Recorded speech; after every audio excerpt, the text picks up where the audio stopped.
Јас жалам што наши историчари во Македонија се уште сметаат дека не е дојдено времето да се каже вистината пред македонскиот народ за многу прашања, многу дилеми и сокриени работи од историјата.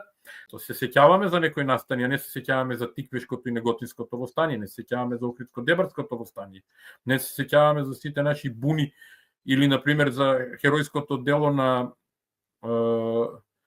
Мара Бунева. Значи, тоа се сериозни прашања кои ние денеска треба да си ги разгледаме и од историски аспект, но треба да си ги разгледаме и пред самите себе си, на што сакаме да се сеќаваме и како да го тоа интерпретираме во современието. Ако ние во еден период на социјалистичка Југославија, поради братството и единството тогашно како идеологија на државата, бевме учени дека ние никогаш никакви конфликти со србите не сме имале, со други во Југославија не сме имале, туку исклучиво сме имале конфликти со бугарите, со грците, со албанците. Значи, некој таков наратив, тоа треба да се избрише. Едноставно, враќањето на историските факти во јавноста, нивно изложување и разгледување, ќе ни даде можност да видиме дека можеби не било така се како што сакаме како што ни прикажувала таа историја. Можеби тогашната идеологија на државата и создавање на непријатели во обкружувањето за да може да гради некаква си внатрешна кохезија меѓу различните народи и народности создавала таков наратив. Денеска ние немаме потреба од тој наратив како независна Македонија. Например, првиот председател на ВМРО 1893 година на формирањето во Солун е Христо Татарчев. Христо Татарчев почина 1951 или 52 година во Торино, денеска гробот му е во Софија. Едно од основните прашања е зошто со самостојувањето на Македонија не го побаравме телото на Христо Татарчев да го донесеме во Ресен, каде што е и роден.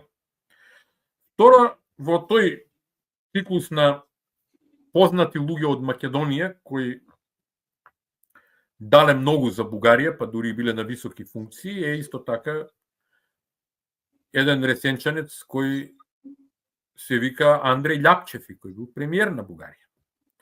Понатаму тука е Костенцев, тука е Радев.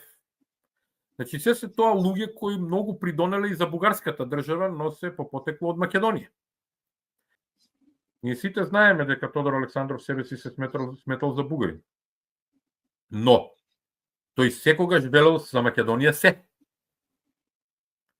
Ние многу добро знаеме за Ванчо Михајлов.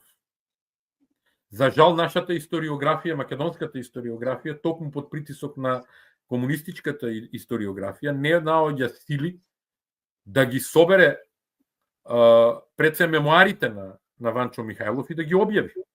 Како што тој барал на јазикот на кој пишувал, тој е бугарскиот јазик, но да ги објави на македонски јазик. Нема никаков проблем.